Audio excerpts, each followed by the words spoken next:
완벽하지 않으면 뭔가 자격이 없다. 이번에 실패를 하면 내가 이제 그동안 쌓아온 것들이 다 무너져 버릴 것 같다. 내가 나 스스로를 인정하지 못하고 있나라는 생각들을 좀 해보게 됐습니다. 그래서 이제는 좀 칭찬을 받으면 안녕하세요, 셀킥 애청자 여러분. 김아름 작가입니다. 안녕하세요. 두 번째 마음 노은정 소장입니다. 네, 저희 사이킥 이번 4부작 시리즈는 현대인의 증후군에 대해서 이야기해보기로 했습니다. 증후군이란 여러분이 많이 잘 알고 계시듯이 신드롬이라고 영어로 불리기도 하는데요. 이 증후군이 무엇인지 노은정 소장님께서 좀 더 자세히 설명해 주시겠어요? 네. 증후군, 즉 신드롬이라는 뜻은 라틴어에서 유래한 뜻이기도 한데요.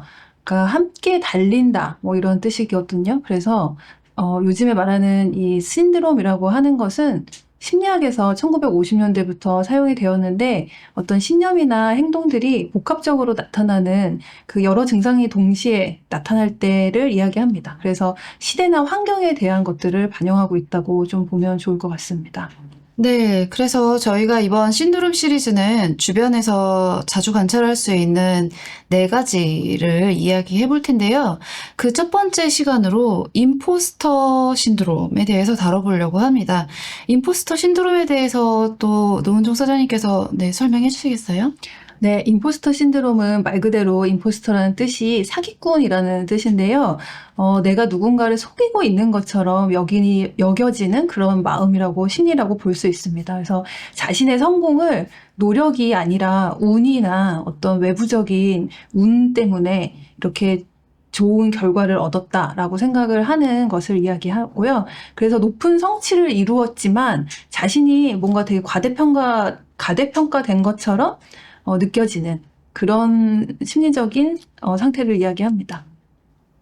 네, 이 임포스터 신드롬이 우리 주변에도 많이 관찰할 수 있는 그런 신드롬이기도 한데, 특히 유명한 분들, 셀럽 분들이 또 이 임포스터 신드롬을 겪고 있다고 많이 이야기를 했어요. 근데 특히 해외에서, 알베르트 아인슈타인도 내 연구가 과대평가된 것 같다는 그런 코멘트를 한 적이 있었고, 시인이나 작가로 유명한 마야 안젤루, 그리고 페이스북 메타의 CEO로 되게 유명한 셰릴 샌드버그라는 분도 자기가 하버드에서 공부할 만큼의 자격이 있는지 내가 이만큼의 우등생인지는 잘 모르겠다라고 책에서도 실제로 언급한 적이 있고요.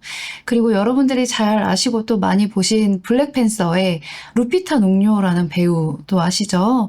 그 배우도 그런 이야기를, 자기의 연기 실력에 대한 이야기를, 임포스터 신드롬을 겪고 있다는 이야기를 했었고, 테니스 선수인 세레나 윌리엄스도 엄청난 성과나 명성을 이루었음에도 불구하고 나는 아직 너무 많이 부족한 것 같다라고 스스로 고백을 한 바가 있죠. 이렇게 많은 인정과 성과를 보인 그런 유명인들도 이런 임포스터 신드롬을 겪고 있는 것으로 고백을 많이 했는데요. 제가 관찰하기로는 특히 여성분들에게 좀 이런 것들이 좀 많이 보이기도 하는 것 같아요. 소장님 생각은 어떠세요? 네, 실제로 저희 예전에 여성 리더십 교육 같이 준비할 때도 여성 리더분들이 이 임포스터 신드롬에 대해서 들으시면 내 얘기를 하는 것 같다라고 공감을 하시는 분들이 또 많이 있기도 했는데요. 뭔가 성취를 많이 이루고 노력을 많이 했지만 그것이 마치 내 것처럼 여겨지지 않는 경우에 느껴지는 그 심리적 태도를 이야기합니다. 근데 아무래도 요구사항이 많고 또 이룬 것이 어려울수록 그런 마음을 또 느낀다는 것이기도 한 것 같습니다. 네. 네. 그래서 이 임포스터 신드롬이 제가 아까 말씀드렸던 것처럼 여성뿐만 아니라 남성분들에게도, 그러니까 모든 사람에게 잘 나타날 수 있는 현상이기는 한데요. 이 임포스터 신드롬이 있는 사람들에게 나타나는 공통적인 패턴이 좀 있다고 합니다. 그 패턴들에 대해서 소장님께서 좀 말씀해 주시겠어요? 네, 임포스터 신드롬은 아까 말씀하신 것처럼 성공한 사람들도 겪고 있는 어떤 심리적인 그 내적 압박에 의한 태도라고도 좀 볼 수 있는데요. 자기 기준이 좀 지나치게 높을 때, 그러니까 내가 어떤 완벽한 무언가를 꼭 이루어야 한다라고 생각했을 때 좀 나타나는 현상이기도 합니다. 그러니까 내가 지금 가지고 있는 내 모습이 실제로 남을 좀 속이는 것처럼 여겨진다는 거예요. 그래서 다른 사람의 눈으로 나를 좀 보게 되고 또 항상 이제 좋은 모습들을 보이려고 하는데 이렇게 이제 뭔가 완벽해야 된다라는 메시지가 자꾸 내가 실제로 완벽하지 않은데 남들 앞에서 그런 모습을 보이고 있는 건 아닌가 이렇게 생각을 하게 하는 거죠. 그래서 5가지 한번 패턴을 좀 살펴볼 수가 있을 것 같은데요. 뭐냐면 첫 번째로 이제 완벽주의적인 모습을 보인다는 겁니다. 그래서 완벽하지 않으면 뭔가 자격이 없다라고 생각이 들어서 완벽하고 결함이 없는 그런 모습들을 보이려 하고요. 또 성취를 과한 노력으로 이제 덮는 거예요. 그래서 이거는 나처럼 열심히 하면 누구나 다 할 수 있는 일이다라고 하면서 자신이 이룬 것을 과소평가한다라고 좀 볼 수 있습니다. 그리고 하나 더는 내가 그만큼 노력을 해서 열심히 얻었는데도 나는 처음부터 잘하는 저런 뭐 천재 같은 사람이 아니니까 실제로 잘하는 사람과는 다르다. 이렇게 생각을 하는 거예요. 그래서 내가 열심히 뭐 배우고 성장하는 과정도 스스로에게는 좀 약점처럼 느껴지는 그런 모습을 보인다고도 할 수 있습니다. 네. 말씀을 듣다 보니까 저는 이런 유형이 한국 사람들에게도 적지 않게 있을 거라는 생각이 들어요. 왜냐하면 한국이 완벽주의에 대한 어떤 강박 같은 것들이 있고 또 무언가를 성취해도 그 다음의 것을 더 성취하고 더 높은 단계로 또 올라가기를 요구하는 그런 어떤 사회적인 분위기들이 있잖아요. 그래서 항상 어떤 내가 목표한 어느 부분까지 달성을 하더라도 또 그 다음을 생각하고 그 다음을 생각하기 때문에 지금 내가 이룬 것까지는 너무 아직 부족해. 더 갈 길이 멀어. 네, 도달해야 될 곳이 아직 있어 라는 생각 때문에 이걸 겪고 있는 사람들도 적지 않게 있을 거라는 생각이 좀 들어요. 네, 맞습니다. 그리고 뭐 이런 거죠. 그러니까 매 순간이 거의 이제 마지막 벼랑 끝에 있는 것처럼 느껴져서 이번에 실패를 하면 내가 이제 그동안 쌓아온 것들이 다 무너져 버릴 것 같다. 이렇게 좀 생각을 하게 되는 것인데 사실은 뭐 공부를 많이 하거나 어떤 높은 성취를 이루었다고 하더라도 계속 본인 스스로에게는 완벽하지 않고 충분하지 않은 것 같은 느낌. 나는 아직 멀어서 뭐 이런 것들을 뭐 자신 있게 이야기하거나 어디 남들 앞에서 내세우기에는 좀 부족한 것 같다. 이런 느낌을 갖게 한다라고도 좀 볼 수 있습니다. 네. 네. 그래서 저도 앞에서는 사실 되게 전문적이고 진지한 분위기로 이야기를 했지만 저도 한때 이런 임포스터 신드롬을 어느 정도 좀 겪고 있었어요. 그리고 지금도 없다고는 할 수 없을 것 같은데요.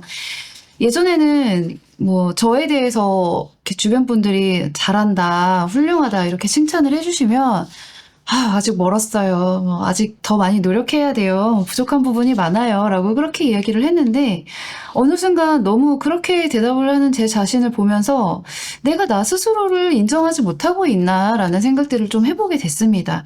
그래서 이제는 좀 칭찬을 받으면 아유 감사합니다. 아유 복 많이 받으실 거예요. 그렇게 봐주셔서 감사합니다. 라고 그렇게 인사를 하는 습관을 들이려고 되게 많이 노력을 하고 있어요. 저 스스로도. 네, 이것도 좋은 방법 중에 하나가 될 수 있을까요? 네, 맞습니다. 그러니까 남이 칭찬을 해주는 것에 대해서 그 과도하게 부정하는 거 있잖아요. 그러니까 한국에서는 겸손이 굉장히 미덕 중에 하나이기는 한데 우리가 이제 나에게 주어지는 어떤 응원이나 격려, 칭찬 이런 것들에 대해서 이제 때로는 과도하게 겸손하게 아닙니다. 절대 아닙니다만 이제 이렇게 하는 것도 사실은 뭐 상대방을 좀 뭐 민망하게 하기도 하지만 그게 이제 나의 어떤 겸손을 넘어서서 뭐 내가 그렇게 하지 않았다라는 식으로 이제 또 이야기를 하는 것일 수도 있어서 오늘 아주 잘 정리를 해주신 것 같습니다.